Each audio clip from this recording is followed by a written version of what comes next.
Olá, sejam muito bem-vindos a mais um evento organizado pelo Instituto Matsushita. Gostaria de convidar vocês para uma palestra sobre imigrantes no Brasil, Suábios do Danúbio e Entre Rios, a nossa história, com o pesquisador Roberto Essad. Filho de imigrantes suábios do Danúbio, da Iugoslávia e da Romênia, ele é formado em História e assistente do Museu Histórico de Entre Rios da Fundação Cultural Suábio Brasileira. Além disso, ele é professor de Heimatkunde e compartilha a história e geografia do povo suábio no Colégio Imperatriz Dona Leopoldina. A história dos suábios do Danúbio e a sua identidade cultural estão interligadas com a história da Alemanha, da Áustria e de outros países do Sudeste Europeu. Os suábios do Danúbio são, de maneira geral, povos de etnia e culturas germânicas que têm a sua origem principal no sudoeste e no oeste do território que hoje corresponde à Alemanha. Durante e depois da Segunda Guerra Mundial, muitos suábios deixaram o sudeste europeu e dirigiram-se à Áustria, onde viveram durante 7 anos em abrigos para refugiados.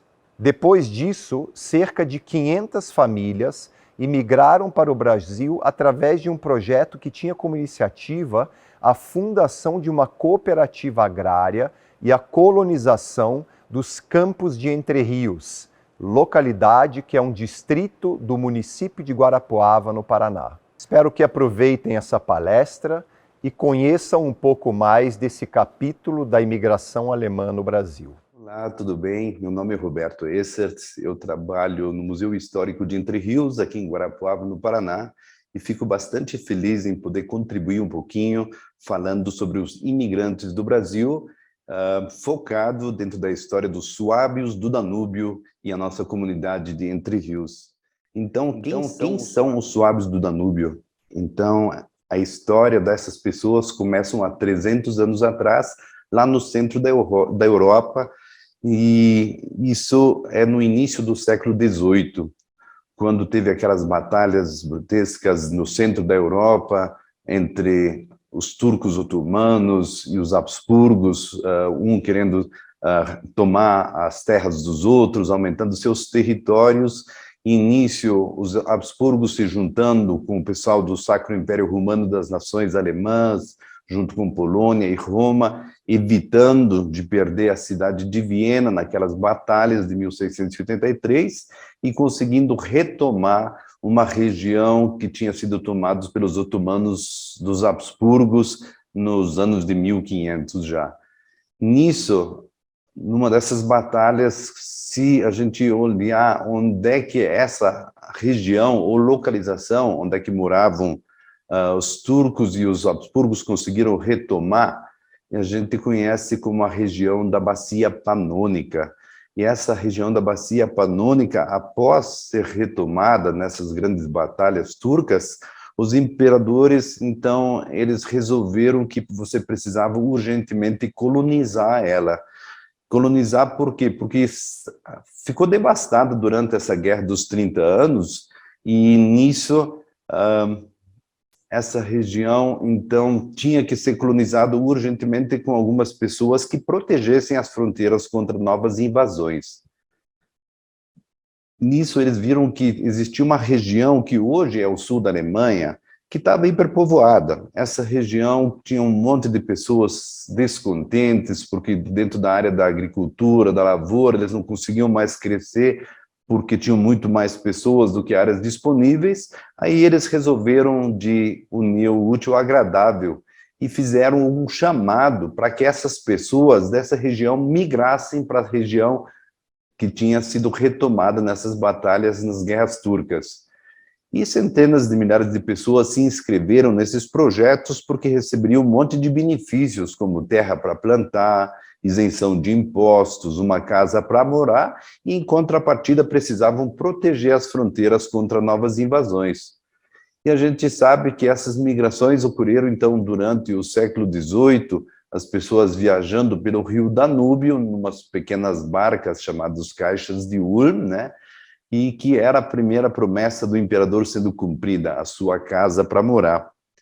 Só que como foi durante o século XVIII inteiro que essas migrações aconteceram, a gente sabe que 3 imperadores, então foi Carlos VI, mas a filha dele é Maria Terésia, e o filho dela, então José II, que fizeram essas migrações, organizando elas, e que em torno de 150 mil pessoas aceitaram esse desafio, saindo da região da Suábia, que era o ponto de partida para a migração, e viajando pelo rio Danúbio, e daí que vem esse nome de Suábios do Danúbio. Então, são pessoas que migraram durante o século XVIII a partir da região da Suábia, que hoje é a região, era um ducado que hoje é na região sul da Alemanha, e viajaram pelo rio Danúbio com essas pequenas embarcações para colonizar o sudeste europeu, que tinha sido retomado nas guerras turcas, nas guerras que aconteceram no final do século XVII, né? A região que precisava ser colonizada, então ela ficava ao longo do médio Danúbio. Então o rio Danúbio, que ele passa por 10 países, né? E quando ele chega na região do médio Danúbio, essa é a região que precisava ser colonizada. E essas 150 mil pessoas que foram colocadas durante o século XVIII aqui, eles começaram a trabalhar o solo. Então a atividade principal deles de início era a agricultura, só que uma agricultura bastante difícil de início. Vocês sabem que todo começo geralmente é bastante difícil, e eles também encontraram várias dificuldades, e a principal delas foi de inundações, terras inundadas, banhados. Então, essa região, chamada de Bacia Panônica, ela fica entre cadeias de montanhas, que são os Alpes Dináricos, os Cárpatos, os Balcãs, e na época de gelo, que é a época de primavera e verão, aquela região, ela inundava, transformava toda ela em região pantanosa, e dentro de região pantanosa você não consegue lavrar, mas também tinha muitos problemas com cólera, com malária, com esse tipo de doença típico desse tipo de terra. Mas, com sacrifício, com muito trabalho, bastante ardor, eles conseguiram drenar aquelas solas, fazendo grandes valas que a gente hoje, 200 anos depois, ainda consegue encontrar naquela região, e secaram aquelas terras, e terras inundadas, que traziam muitos minerais das montanhas em volta, eles eram muito produtivas, e o pessoal começou a crescer dentro dessa área da agricultura e de lavoura, conseguindo ser vistos dentro da Europa inteira como pessoas que produziam muito alimento. E aí que começou a se tornar conhecida essas pessoas que transformaram os banhados no celeiro do grão da Europa, e aí que se começa a falar dessas pessoas. Quem que são? São pessoas que até durante o século XVIII e XIX colonizaram essa região, então, do sul do Império Austro-Húngaro, praticamente aqui com a divisa com a Sérvia e Romênia. E aí, no ano de 1913, a região que eles moravam, ela foi subdividida, porque em 1913 acontece a Primeira Guerra Mundial, o Império Austro-Húngaro perde junto com a Alemanha, a Primeira Guerra Mundial, em um tratado decidido que essas terras vão ser subdivididas em outros países, e a região que moravam essas pessoas, que foram denominadas de Suábios de Danúbio, eles foram divididos por fronteiras, então parte ficando para Hungria, parte para Romênia, parte para Iugoslávia. Mesmo eles sendo divididos por fronteiras, eles tinham uma bagagem cultural muito grande, como eram pequenas comunidades, a maioria delas não mistas, eram comunidades típicas, construídas por pessoas de origem alemã, que tinham a língua, os dialetos suábios muito próximos, e o sistema de trabalho comunitário, então, que deixava eles cada vez mais fortes. E eles continuaram, mesmo com aqueles conflitos da Primeira Guerra Mundial, a trabalhar nesse sistema, que era, então, juntos a gente consegue chegar mais longe. Então, a ideia de você trabalhar no sistema cooperativista, que também é um sistema de fidelidade, é um processo de trabalho onde é que todo mundo se ajuda. E tanto na compra quanto na venda você tem alguns privilégios quando você compra com volumes maiores, quando você vende com volumes maiores. Então, são coisas que a gente aprendeu com eles, que a gente ainda tenta ajustar no nosso dia a dia aqui dentro da nossa comunidade onde a gente mora hoje. Só que o que acontece, a Segunda Guerra Mundial, ela foi trágica para o mundo inteiro, ela afetou muitas pessoas, muitos países, muitas nações, e a gente sabe que a grande maioria dos países europeus acabou perdendo e perdendo muito com isso, e isso afetou diretamente também o povo suábio do Danúbio, que morava lá na fronteira praticamente com o país da Romênia, da Hungria e Iugoslávia, e era o meio do caminho dos ataques do exército alemão contra o exército vermelho dos russos, né? A gente também sabe que no ano de 1944 muda a política da guerra, a Alemanha começa a perder, começa a regressar, a retornar, e com isso o exército vermelho começa a avançar contra o exército alemão, e nesse avanço eles chegam naquela região onde é que moravam as pessoas denominadas de suábios do Danúbio, que tinha sua origem alemã e também praticavam no dia a dia, então a língua falada dentro das comunidades era o alemão, e com isso eles foram vistos como uma ameaça. E quando eles foram vistos como uma ameaça, eles então tem que fugir daquela região, tem que abandonar ela para que você pudesse salvar os seus filhos, os seus pais, porque a maioria dos homens, ou praticamente todos os homens entre 16 e 60 anos, foram convocados para proteger as suas fronteiras, para proteger seus lares, e dentro das comunidades quem ficava, geralmente era a mulher com seus filhos e os seus pais. E como não existe poder de proteção maior do que de uma mulher, eles resolvem abandonar tudo, deixar tudo para trás, por orientação do Exército Vermelho que estava retornando, regressando para a Europa, contando para eles que através de barbáries que estavam acontecendo naquela guerra, através daquelas milícias partisanas, que simplesmente causavam alvoroço dentro das comunidades, com os estupros em massa, levando crianças e pessoas idosas para campos de extermínio. Então, nesse momento, as mulheres combinam que eles, dentro de um prazo de 4, 5, 8, no máximo 10 horas, teriam que abandonar e fugir de lá para que protegessem sua família. Então, o povo suábio, como muitos outros povos daquela região, então resolvem de abandonar e fugir. Então, os depoimentos que a gente tem no nosso Museu de Entre Rios, mães, avós, pais que tiveram que abandonar, tudo lá ainda contam que você tinha o prazo, sim, para juntar um pouquinho de comida e roupa para os seus filhos, um pouquinho de comida para os cavalos, e aí você se reunia no centro da comunidade e começava a fugir para salvar a sua vida, porque você sabia que pela sua origem alemã, você não poderia mais ficar naquela região, ou provavelmente seria morto. Nesse momento, eles começam a fuga deles em direção à Áustria e o sul da Alemanha, onde é que eles iam receber refúgio. Era uma viagem que durava em torno de 30, 35 dias, você a pé, com a sua carroça, na época de neve, de gelo, de ataques aéreos, de falta de comida, de não ter lugar onde você passar a noite, né? Então, você foge para que você salve a sua vida e da sua família. Quando chegam na Áustria, eles são recebidos e são convidados para serem colocados dentro de abrigos improvisados. Só que a Áustria, como ela é um país pequeno e recebeu a maioria das pessoas que vieram para cá em Entre Rios, em 1951, eles foram colocados em grandes abrigos de refugiados, né?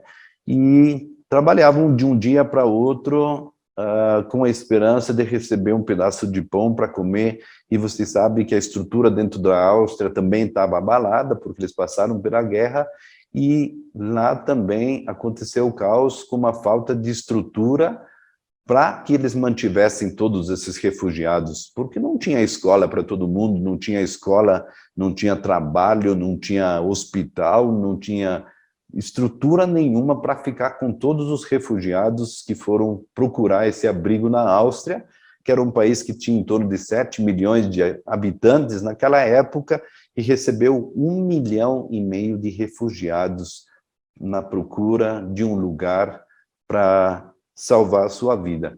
Entre esse 1,5 milhão de refugiados, existiam em torno de 300 a 400 mil suábios. Então, não eram só suábios que que fugiram do comunismo daquela época. Mesmo eles tendo esse apoio dos austríacos, essas pessoas começaram a repensar a sua vida, porque receberam a notícia que voltar eles não poderiam mais. Tudo que eles tinham construído em 200 anos, que eles tiveram que abandonar de um dia para outro, ele foi usado como pagamento do Exército Vermelho. A sua identidade tinha sido anulada, então você tinha sido registrado na Áustria para que as famílias se encontrassem, e você vivia com um documento escrito apátrida. Nesse momento, as pessoas, então, vão à procura de apoio de alguém para que eles pudessem recomeçar uma vida dignamente com sua família. E como tinham sido criados, principalmente pela Suíça, projetos humanitários para a recolocação desses refugiados, para desafogar também a Europa Central, então foram criados projetos e programas que levavam pessoas para os Estados Unidos, também para o Canadá, também para a Austrália, para a França, para outros países, e essas pessoas se inscreviam nesses projetos, e a maioria desses projetos colocava as pessoas para trabalhar numa indústria em algum outro país. Fantástico, você tem a oportunidade de recomeçar a sua vida em algum lugar do mundo. Só que um grupo pequeno de pessoas se encontrou com um engenheiro agrônomo, que já foi um dos líderes de uma das cooperativas onde moravam os suábios. Eles perguntavam se não existia algum país no mundo que estava de portas abertas para receber refugiados que trabalhassem na agricultura. E esse engenheiro agrônomo, o seu Michael Mohr, então ele tinha essa informação que o Brasil estava de portas abertas para receber refugiados no pós-Segunda Guerra Mundial, e eles davam preferência para agricultores. E aí que começou um projetinho, um pequeno projeto assim de interesses, quem quer, quem tem vontade, e alguns grupos isolados de pessoas de várias etnias, então vieram nessa época do pós-guerra e desembarcaram no Porto de Santos, em São Paulo, e foram trabalhar principalmente na cafeicultura, não, que estava de portas abertas para trabalho dentro daquela área da agricultura. Só que esse engenheiro agrônomo chamado Michael Mohr, ele sabe que a Suíça criou um projeto chamado Swiss Aid, é um projeto humanitário, que ia ajudar emergencialmente a Europa a desafogar aquela região central cheia de refugiados, né? E que também ajudaram, então, esse engenheiro agrônomo a organizar um projeto de vinda para o Brasil. O seu Michael Mohr, o engenheiro agrônomo, se junta ao pater Josef Stephan. Josef Stephan, então, ele que tinha uma ligação muito forte com a igreja, que também tinha projetos humanitários, então vem para o Brasil negociar, na época do governo Dutra, pela possibilidade de trazer 20 mil famílias, em torno de 100 mil pessoas para cá, para começar a trabalhar no sistema cooperativista de agricultura. Então, eles não queriam sentar numa fazenda ou ser empregados numa fazenda, eles queriam construir uma nova comunidade, trabalhar a terra, produzir cereais, produzir alimento. O governo do Brasil, quando viu esse projeto, ficou encantado com o projeto que eles já tinham desenhado, que era fantástico, e oferece para eles terras para serem compradas no estado de Goiás, porque 69% daquelas terras ainda pertencia ao governo do Brasil. Então, a disponibilidade para fazer um projeto bem grande, ambicioso, seria perfeito se fosse naquele estado de Goiás. Então, o início seria aqui no município de Itaberaí. Só que, nesse momento, essa comissão de estudo que vai ver aquelas terras do estado de Goiás, eles olham, analisam, negociam, eles levam esse projeto para o governo do estado, que aprova o projeto, né? E todo esse canal de estudos, então, é mandado para o pessoal da Suíça, que ia financiar todo esse projeto, inclusive as compras das terras, e também trazer as pessoas para cá.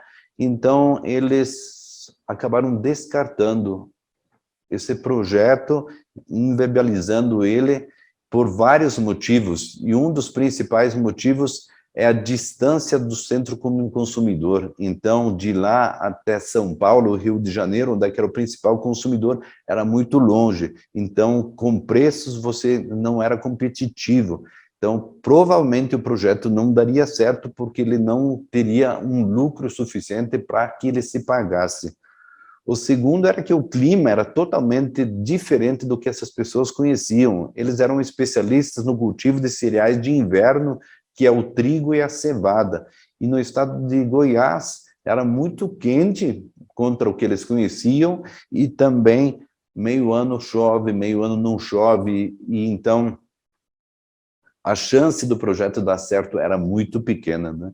E por vários problemas assim com logística, eles acabam desistindo desse projeto de Goiás. Seu Michael Moore, como estava com o projeto todo bem planejado, usou bastante tempo para preparar ele não queria desistir dessa vinda para o Brasil com um grupo de pessoas. Aí foi sugerido que fizesse um projeto pequeno, um projeto piloto para 500 famílias. E como é que você faz se o clima é totalmente diferente, se a distância do centro consumidor é muito diferente? Então, eles, num hotel em São Paulo, esperando praticamente para voltarem para a Europa, para irem embora de cabisbaixos, né?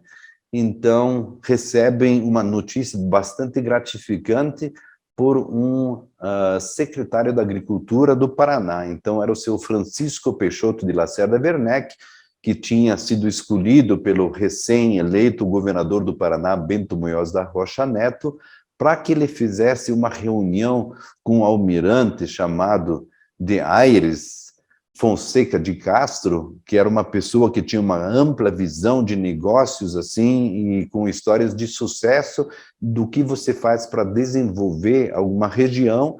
E o Paraná, como sendo um dos estados mais pobres daquela época, porque o Paraná tinha bastante floresta, tinha bastante matas, mas também tinha madeireiras e criação de gado extensivo nessa região central do Paraná, né, e que trazia pouco retorno financeiro para a região e para o estado também. Então, Francisco Peixoto de Lacerda Werneck, em reunião com o admiral Aires de Fonseca, ficou sabendo que existia um projeto de um grupo de pessoas chamado de Suábios do Danúbio, que tinham em torno de 500 famílias de pessoas que eram da agricultura, então tinha uma especialização no cultivo de cereais, e que estavam à procura de terras para comprarem, para iniciarem um projeto com um sistema cooperativista, não só de produção, mas também de transformação desses cereais. Ele procura essas pessoas e oferece os seus serviços para que eles conheçam o estado do Paraná antes de desistirem do projeto do Brasil. E no dia seguinte já estavam sentados eles juntos na frente de um mapa, vendo pela possibilidade de trazer todo esse projeto para o estado do Paraná. Foram oferecidas terras perto da região dos Campos Gerais, região perto de Palmas, também na fronteira com São Paulo, e uma região aqui no município de Guarapuava. Eles olharam várias regiões, mas quando passaram por Entre Rios, aqui no município de Guarapuava, eles se encantaram. porque a região fica a 1.200 metros de altitude em relação ao nível do mar. Então, o clima era muito mais parecido do que eles conheciam. A gente tem inverno aqui, a gente tem geadas no inverno, então ele faz frio, seria perfeito para o plantio de trigo. As terras que eles encontraram aqui são planas, então você poderia mecanizar essas terras, mas também a chuva é muito melhor distribuída durante o ano em comparação com o estado de Goiás. Você não precisa cavar tão fundo aqui para você encontrar água, se você precisasse de material para irrigação ou mesmo para consumo próprio, né? Então, as terras de Entre Rios seriam perfeitas de acordo com a visão do engenheiro agrônomo Michael Moore, que você vê nessa imagem, junto com o governador do Paraná, nesse ano de 1951. Eles entram em acordo com o governo do Paraná, que eles transfeririam o projeto do estado de Goiás para cá, se o governo do Paraná desse esse aval de apoio para que eles viessem. E o governo do Paraná logo deu uma carta em branco para o secretário da Agricultura, Lacerda Werneck, para que ele fizesse tudo que tivesse à disposição, o possível por eles, para que desse certo esse projeto. Na época que foi fechado o acordo de vinda para cá, então o presidente do Brasil já tinha mudado, então era Getúlio Vargas com o governo do Bento Munhoz da Rocha Neto e o secretário Lacerda Werneck, que entraram em acordo com o pessoal da Suíça e mais também algum grupo de suábios, e prometeram que se eles aceitassem esse projeto de vinda para cá, eles dariam todo o apoio para que o projeto funcionasse. E nesse momento, a comissão da Suíça abriu um escritório no norte da Áustria, em Oberösterreich, onde as pessoas podiam se inscrever para o projeto de migração para o Brasil. Então, 86% das pessoas que se inscreveram eram dessa região norte da Áustria, onde eles viveram como refugiados de guerra de 1944 até 1951, então por 7 anos. E se inscreveram quase 1.700 famílias, só que o projeto era só para 500. E aí tinha uma comissão da Suíça que fazia a seleção das pessoas para ver quem que poderia participar dos projetos, e os critérios de seleção eram bastante simples, né? Entre esses critérios de seleção eram que o projeto era principalmente para agricultores e artesãos. Mas que tipo de artesão? É todos que você precisa para dar base para a agricultura. Então, principalmente agricultores, mas você precisa de marceneiro, carpinteiro, ferreiro e todo tipo de outro suporte que a agricultura precisa, e uma comunidade também. Então, você precisa de cabeleireiro, você precisa de alfaiate, você precisa de todo tipo de mão de obra, e foram escolhidos assim a dedo as pessoas que participariam desse grupo de 500 famílias. Se dava preferência à família numerosa. Por quê? Porque na agricultura você precisa de mão de obra. Então, quando você tinha muitos filhos, você tinha uma preferência para vir para cá. Só que você tinha que comprovar que você não tinha nenhum crime político, nenhum crime de guerra, para que você fosse aceito para participar desse projeto. E o Brasil foi o único país do mundo que aceitava pessoas idosas. Então, você poderia trazer o seu avô e sua avó junto. Então, era considerado que crianças eram a força de trabalho e o futuro, e as pessoas idosas eram consideradas como experiência. Então, poderiam vir juntos. Só que foi estabelecido que todo projeto serviria ou trabalharia no sistema cooperativista. Então, a fidelidade é um processo de trabalho onde é que todo mundo se ajuda, e a construção de tudo, ou da comunidade inteira, seria através de trabalhos comunitários. Então, na visão do seu Michael Moore, a única forma de dar resultados e frutos seriam através do trabalho de mutirão. As condições para quem se inscrevia dentro do projeto eram simples também, que você tinha que assinar um contrato de compromisso sendo cooperado e fiel ao projeto. você também tinha que assinar que durante um ano inteiro você trabalhará em trabalhos de mutirão para a construção de toda a comunidade. Então, você era registrado como funcionário da cooperativa, trabalhava como se fosse funcionário para a construção de toda a base, você recebia pago por isso. Parte era descontado para pagar a sua viagem de vinda para o Brasil e parte você tinha que guardar, porque a partir do ano que vem você vai ter um pedaço de terra e aí você vai precisar de dinheiro para comprar insumos para plantar ela, para você conseguir produzir, então, sua primeira safra, né? E também sabiam que uma das condições eram que você receberia terra de acordo com o tamanho da família, não quanto você queria. Então, cada casal receberia em torno de 15 hectares de terra para plantar, cada filho mais 8, cada filha mais 4, além de um lote dentro da comunidade com uma casa de 44 metros quadrados. Então, era um projeto bem estruturado e as pessoas sabiam o que eles tinham que fazer e que compromissos que eles também tinham com a cooperativa. Enquanto as pessoas estavam sendo escolhidas para fazer parte do projeto lá na Áustria, essas pessoas chamadas de suábios do Danúbio, aqui no estado do Paraná, na cidade de Guarapuava, é fundada a Cooperativa Central Agrária, no dia 5 de maio de 51, que era a base de todo esse projeto de imigração do povo suábio para o Brasil.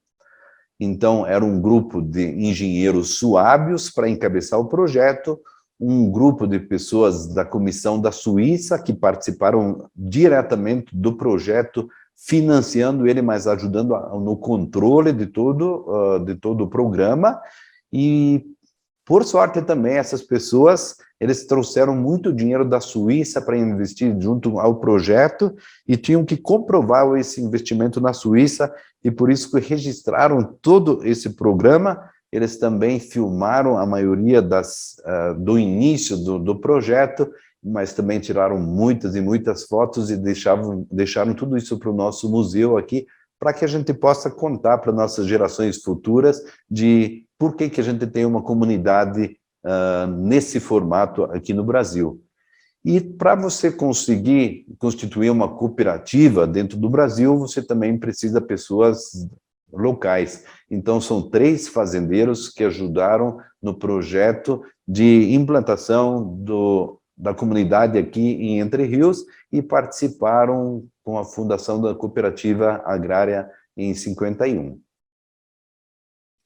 Foram escolhidos, então, 22 mil hectares de terra dentro de um distrito chamado de Entre Rios, que é de Guarapuava e se chama Entre Rios porque são as terras que ficam entre os 2 rios, Jordão e Pinhão. Eram 22 fazendas ligadas entre si e a maioria dos fazendeiros que vendeu essas terras para a cooperativa agrária foi para o norte do Paraná plantar café e outras pessoas que ainda tinham muito mais terras do que as que eles venderam aqui, eles continuam dentro da nossa região e a maioria deles até são cooperados da cooperativa agrária hoje.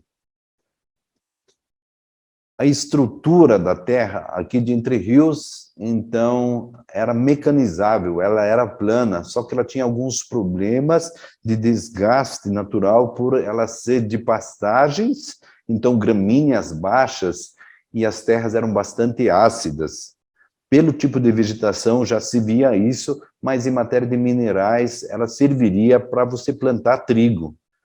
Ela é uma região que ela fica bem ligada à estação de trem, que ele vinha do estado de São Paulo, então de Santos, passando por aqui. Então, logisticamente, ela seria perfeita para você trazer as pessoas para cá e depois para depois você vender os cereais também, né?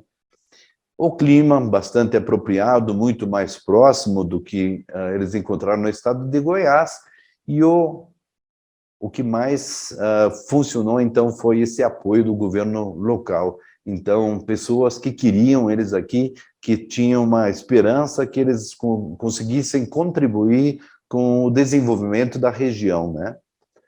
E o acesso do centro consumidor, então, por causa dessa linha férrea, então, ela era um ponto bastante positivo também para que se instalasse a comunidade aqui em Entre Rios.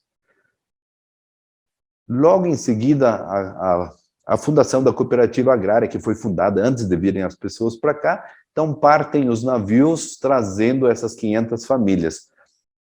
Então, temos os registros de todas as pessoas, quem que são, da onde que eram, qual é a data de nascimento, quem que são os pais e avós, qual que era a profissão deles, quando eles vieram, onde é que eles foram alocados, o que eles trabalharam de início. É uma coisa bastante rica que a gente tem na nossa comunidade aqui, que a cooperativa agrária tem esse setor sociocultural com a ligação da parte histórica direta ao Colégio Imperatriz. Então, dentro da aula de história no colégio, quando a gente fala de imigração no Brasil, a gente consegue falar de 4 a 5 gerações com as crianças hoje, mostrando um documento, mostrando uma foto, mostrando um vídeo da pessoa, ou até um depoimento. Então, isso que enriquece bastante essa parte histórica ou cultural para as nossas crianças, né? Então, entre o dia 22 de maio de 1951 e fevereiro de 52, vieram as 500 famílias para cá, para Entre Rios. A primeira tarefa era, então, você se juntar dentro de uma região, dentro de uma cidade chamada de Asti, na Áustria. De lá eles iam de trem até Gênova, da Itália. Lá na Itália eles embarcavam no navio, a grande maioria veio com um navio chamado de Provence, vem até o Porto de Santos, embarcam num trem e vem até Entre Rios. São mais 3 dias de trem. A viagem toda em torno de 3 semanas, para você vir de lá até aqui. Quando chegam próximo a Guarapuava, na estação de trem de Góis Artigas, a prefeitura de Guarapuava, que também estava bem relacionada com todo esse projeto, então vai buscar eles com os caminhões, leva para a cidade de Guarapuava, e lá eles ficam hospedados num colégio, o Colégio Visconde de Guarapuava, até que eles não construíssem a primeira base aqui em Entre Rios. Então, uma surpresa muito gratificante, porque a informação para onde estavam indo não era tão rica como que a gente consegue hoje, quando a gente vai viajar para algum lugar, né? E em Guarapuava, as pessoas bastante ansiosas para receber esses novos imigrantes, que se diziam de origem alemã, mas, por outro lado, eram especialistas no cultivo de cereais. E eles sabiam que eles iam ajudar trazendo prosperidade para a região, se esse lance inicial aqui fosse bastante caloroso. E isso que Guarapuava fez, que era composta por imigrantes ucranianos, imigrantes poloneses, italianos, alemães. Então, o que formava a cidade de Guarapuava naquela época já eram imigrantes que tinham vindo um pouquinho antes dos nossos pais e avós para cá, e, para surpresa, quando eles desembarcam dos caminhões em Guarapuava, as crianças em Guarapuava tinham se vestido com roupas brancas e recebem esses novos colonos, como eles eram chamados aqui, né, os colonos, com um abraço e uma bandeira do Brasil. Então, quebra muito o gelo se você é recebido dessa forma, né? Aí, Entre Rios, como era o acordo, todo mundo morando dentro dos mesmos barracões, né? Então, todo mundo ficava dentro dessas grandes salas que a gente vê nessa imagem do alto aqui, e trabalhando em trabalhos comunitários, para primeiro plantio e para a construção das casas, para a primeira serraria, para você fazer as tábuas, para construir toda a estrutura.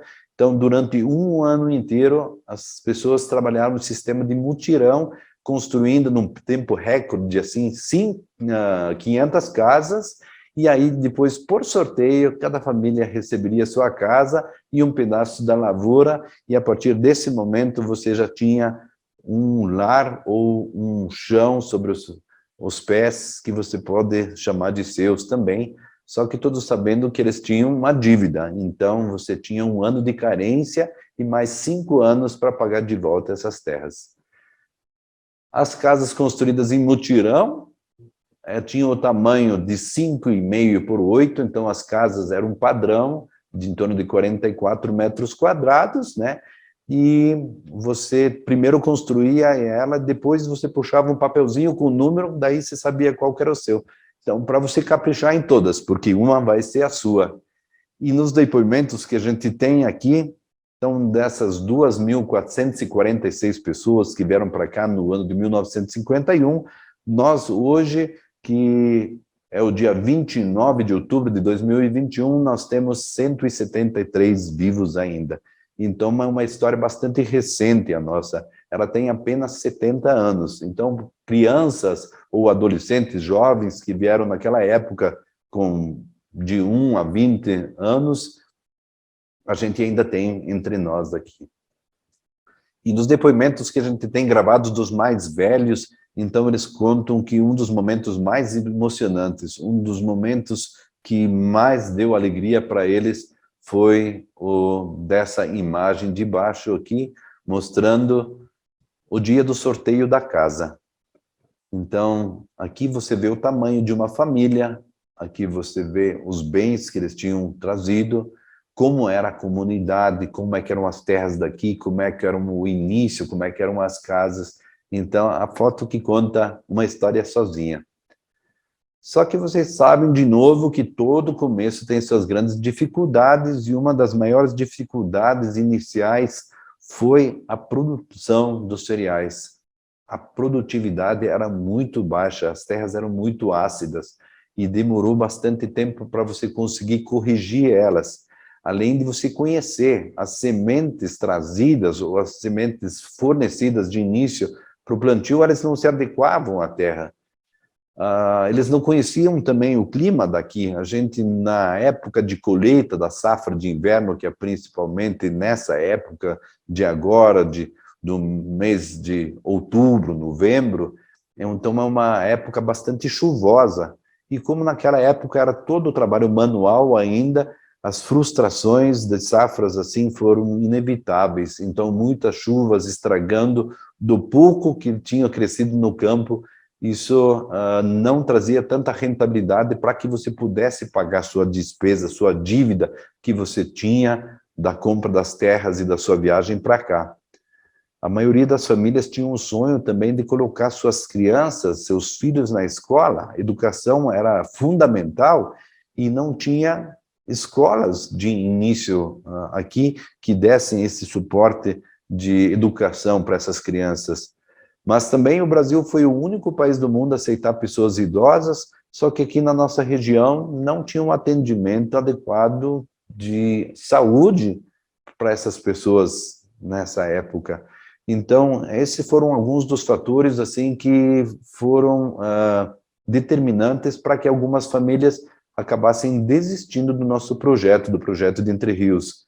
De início, a grande maioria das mulheres, de novo, então resolvem de procurar um trabalho fora de Entre Rios, como vocês veem nessa foto, e vão trabalhar em São Paulo, principalmente, como babá, vão trabalhar também em hotéis, em confeitarias, né, tudo o que eles sabiam fazer, e mandavam o dinheiro que eles conseguiam aqui para o pai ou para o marido, para que ele pagasse a sua dívida que ele tinha com todo esse projeto.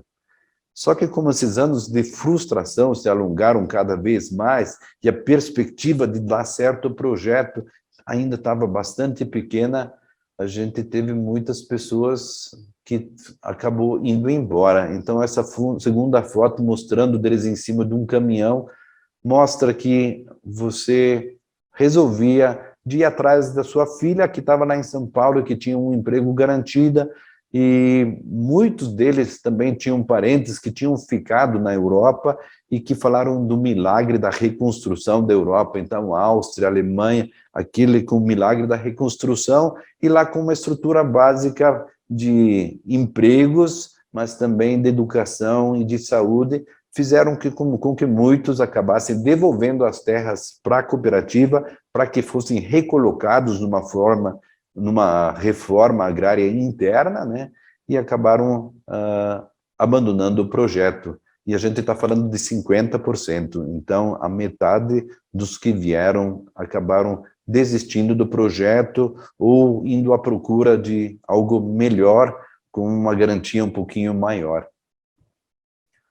Só que, ao longo do tempo, essas pessoas bastante provadas nessa época, eles são fiéis à agricultura, continuam fazendo a sua tarefa de casa, que é mesmo depois de uma frustração, você arar a sua lavoura e plantar de novo, tenta de novo, que uma hora dá certa.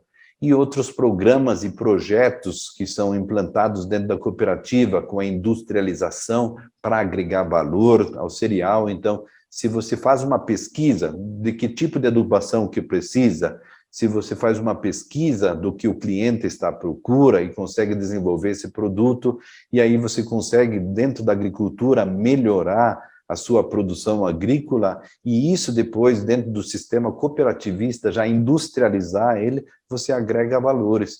E o projeto começou a dar certo. E próximo aos anos 70, a migração de pessoas para fora do projeto começa a diminuir, começa a parar, porque tem um movimento interno com uma nova liderança dentro da cooperativa, uma pessoa que já tinha estudado aqui, já conhecia a língua local, começou a negociar com bancos e entidades que eles investissem mais um pouco dentro desse projeto, que ele traria frutos. Isso foi feito naquela época, inclusive com um grande investimento dentro da área de educação e de saúde. Isso fez com que se alavancasse assim a produção dentro da nossa região, e nessa mesma época dos anos 70 apareceu a soja, apareceu o plantio direto, era para ser, e de lá para cá o projeto está funcionando bastante melhor, e a gente conseguiu construir uma estrutura bem interessante, e a gente quer ser reconhecido, então, dentro dessa parte de preservação da nossa história, da cultura, de tradição, mas também na produção. Então, nessas fotos a gente vê um pouquinho que a gente, até hoje, nesses 70 anos, trabalha no sistema cooperativista. Esse é o prédio administrativo da nossa cooperativa de hoje, o parque industrial com as indústrias. Então, todos os cereais produzidos aqui são industrializados. Então, a cevada é feito malte cervejeiro, do trigo é feito farinha de trigo, do óleo é feito, da soja é feito óleo degumado. Então, o projeto, então, ele está funcionando bastante bem melhor, e a área de pesquisa, ela vem continuamente crescendo, e a gente está conseguindo desenvolver cada vez mais melhores cereais, melhores grãos, que traz toda essa prosperidade para a região central aqui do Paraná, e que ajuda muito ao Brasil inteiro. A gente fica bastante feliz em mostrar também que dentro da cooperativa agrária se investe não só nessa área tecnológica para produção de cereais, mas na parte social também. Então, com a preservação da nossa história pelo Museu de Entre Rios, dentro desse complexo que a gente tem aqui dentro da cooperativa agrária, chamado de sociocultural, que essa foto de baixo mostra que a gente tem um centro cultural bastante grande, onde os jovens da comunidade se reúnem para cantar, para dançar, para tocar algum instrumento musical. Então a gente consegue tirar as crianças da rua e eles pensar em música, em teatro, em cultura, em tradição, e conhecer um pouquinho mais das suas raízes, né? A parte de saúde também é bastante bem cuidado, então esse setor dentro da nossa cooperativa cuida, além da parte de educação, a parte de saúde. O nosso colégio, ele é um colégio bilíngue também, e fornece 2 cursos técnicos, um que é o técnico em agropecuária, que é a profissão que a gente mais precisa na nossa região, mas ela também desenvolve técnicos em cervejaria, porque a nossa maior fábrica é de malte, e a gente atende alguns clientes assim com mão de obra especializada formada na nossa região, porque aqui ele tem a opção de aprender tudo do campo até o copo, né? Então, como se pesquisa o trigo, o que é a cevada, o que você faz com ela, como é que você malteia ela, e depois com as brasagens, como é que você produz a cerveja. E agora em janeiro vai ser reinaugurado o nosso grande museu, né? Então vai ser investido bastante para que a gente tenha a história cada vez mais bem contada, né? E também um centro de eventos para que as pessoas se reúnem e comemorem os frutos que eles conseguiram durante esses 70 anos e a gente também deve isso aos nossos pioneiros aqui de Entre Rios, que a gente celebre cada vez mais as conquistas deles, esses trabalhos árduos de formar uma comunidade e preservar suas raízes vivas. Eu agradeço muito pela oportunidade que vocês estão nos dando para contar um pouquinho sobre essas imigrações do Brasil e a qual os Suaves do Danúbio também fazem parte. Agradeço de coração e qualquer dúvida a gente sempre está à disposição. Entre no nosso site, que é www.suabios.com.br. O meu telefone também está aqui, o meu contato direto, ou entre dentro do site da Cooperativa Agrária e espero que a gente possa se ver em breve. Muito obrigado pela oportunidade e fiquem bem. O Instituto Márcio Stadner agradece a Roberto Essert pela excelente palestra sobre a trajetória dos Suábios do Danúbio e todo o contexto histórico ao redor dessa imigração. Para acompanhar a nossa programação cultural, sempre destacando e valorizando as relações brasileiras e alemãs, basta seguir-nos em nossas redes sociais, Instituto Márcio Stadner, no Facebook e no Instagram. Por favor, não esqueça de se inscrever no nosso canal do YouTube. Muito obrigado.